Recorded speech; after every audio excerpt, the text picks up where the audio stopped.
Family மெம்பர்ஸே முடிவெடுத்து அறுவை சிகிச்சை வேண்டான்னு முடிவெடுக்கிறது தவறானது. என்னுடைய பர்சனல் அனுபவத்தில் 85 வயசு 90 வயசு 94 வயசு முதியவர்களுக்கும் ஆப்ரேஷன் செய்து சக்ஸஸ்ஃபுல்லாக வீட்டுக்கு போய் பல்லாண்டுகள் அதுக்கப்புறம் வாழ்ந்திருக்காங்க.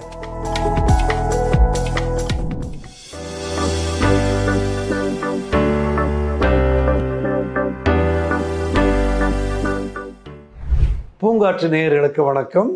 வயதானவர்களுக்கு எந்த விதமான பிரச்சனைகள் ஏற்படுகிறது, அதற்கு அறுவை சிகிச்சை தேவை அப்படின்னு பார்த்தோம்னா ரொம்ப காமன் திங்ஸு. ஹிப் ஃப்ராக்சர், நீ ஜாயிண்ட் ரீப்ளேஸ்மெண்ட், ஆர்த்தோபெடிக் சர்ஜரியில் தேய்மானங்கள் ஒரு வயதாவதோட ஒரு விளைப்பாடு. இப்போ தலைமுடி நரைக்கிற மாதிரி அது வெளியில் தெரியுது, உள்ளுக்குள்ளே உள்ள ஆர்கன்ஸும் நரைக்கிறது இல்லை, அதுக்கும் வயசாகுது. அதை நம்ம புரிஞ்சுக்கணும்.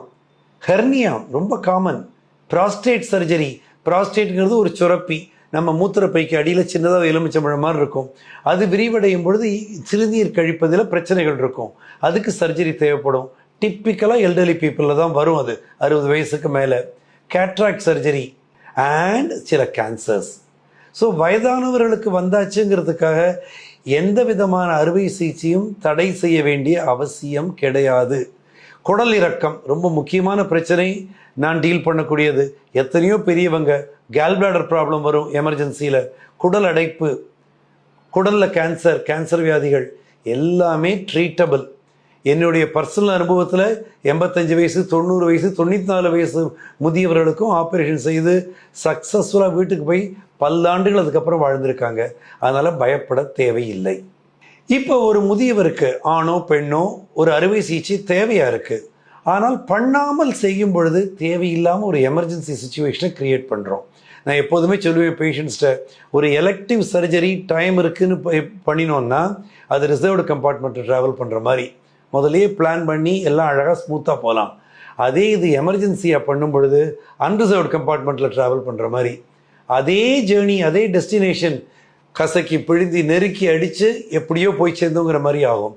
ஸோ எப்பொழுதுமே அறுவை சிகிச்சை தேவை அப்படின்னு அறிவுரை வந்தால் கண்டிப்பாக அதை தள்ளி போட வேண்டாம். அன்லஸ் பேஷண்ட்டோட கண்டிஷன் ரொம்ப மோசமாக இருக்குது, அவர் நினைவில்லாமல் படுத்திருக்காரு, அவருக்கு அறுவை சிகிச்சை பண்ணினாலும் அந்த குவாலிட்டி ஆஃப் லைஃப் இம்ப்ரூவ் ஆகாது அப்படின்னா அப்போ பண்ண வேண்டாம். ஆனால் ஃபேமிலி மெம்பர்ஸே முடிவெடுத்து அறுவை சிகிச்சை வேண்டான்னு முடிவெடுக்கிறது தவறானது. கண்டிப்பாக அறுவை சிகிச்சை நிபுணர், மயக்க மருத்துவர், பொதுநல மருத்துவர் இவங்களுடைய அறிவுரைகளின் படி போனால் கண்டிப்பாக நல்ல குவாலிட்டி ஆஃப் லைஃப் கொடுக்க முடியும் அவங்களுக்கு.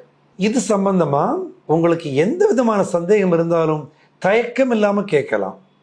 ஏன்னா கண்டிப்பாக மனசில் 1000 கொஸ்டின் வரும். நம்ம அப்பா அம்மாவை கஷ்டப்படுத்துகிறோமோ தேவையில்லாமல், அப்படி நிறைய பேஷண்ட் தினமும் வராங்க எங்கிட்ட.